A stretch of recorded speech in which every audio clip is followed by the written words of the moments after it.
Next, we're going to go ahead and develop a formula for sine of 3 theta in terms of sine of theta and cosine theta.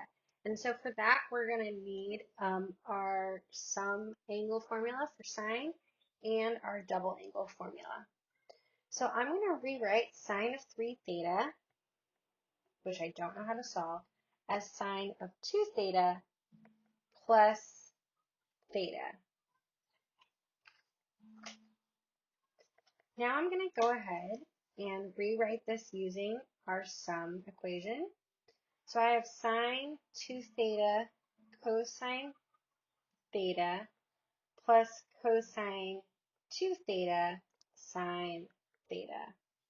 And I know my equations for sine of 2 theta and for cosine of 2 theta. So we're going to use the double angle formula to replace both of these.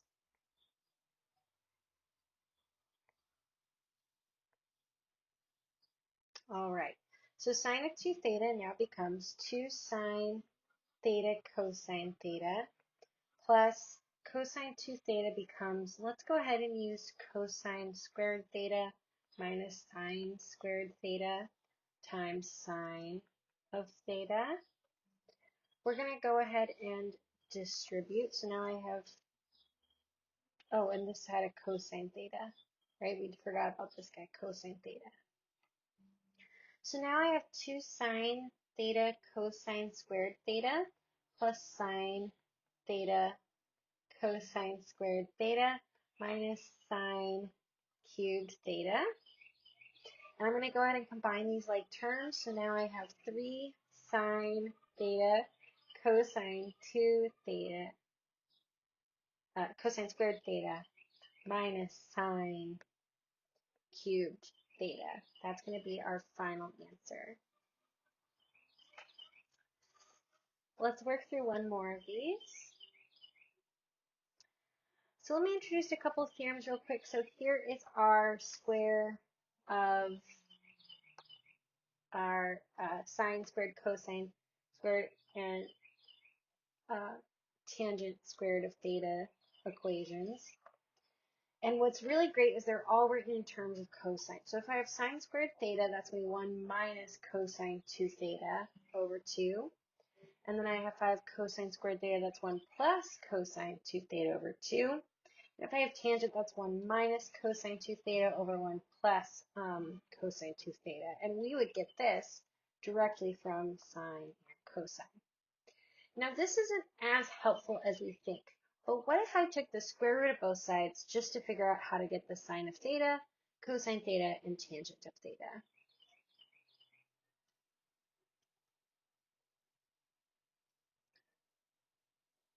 Which apparently we will do in a little bit.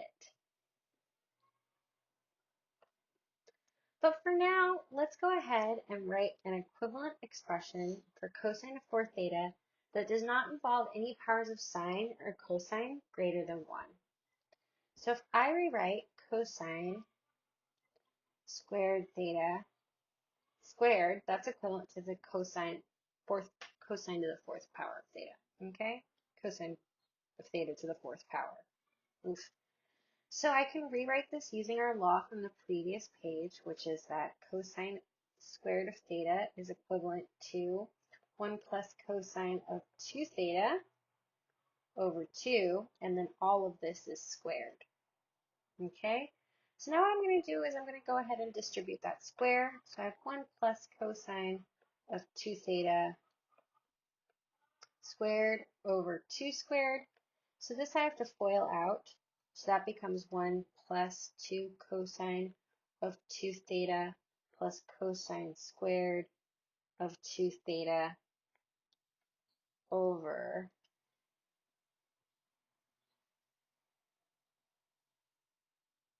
4.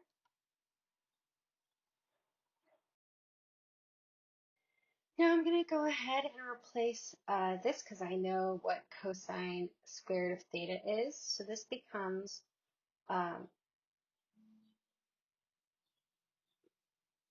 1 plus 2 cosine of 2 theta plus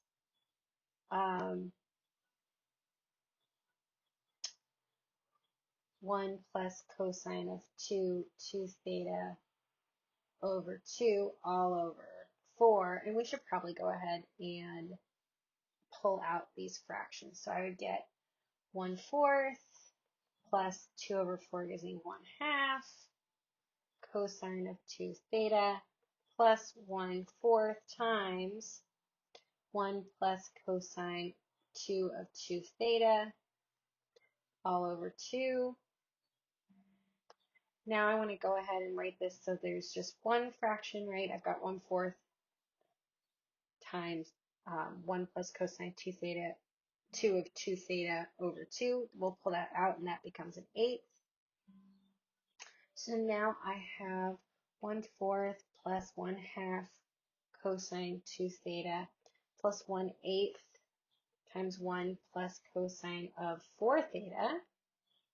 2 and 2 gives me 4. And now I can go ahead and distribute that 1/8. So I'd get 1/4 plus 1/8. That gives me 3/8 plus 1/2 cosine of 2 theta plus 1/8 cosine of 4 theta for my final answer.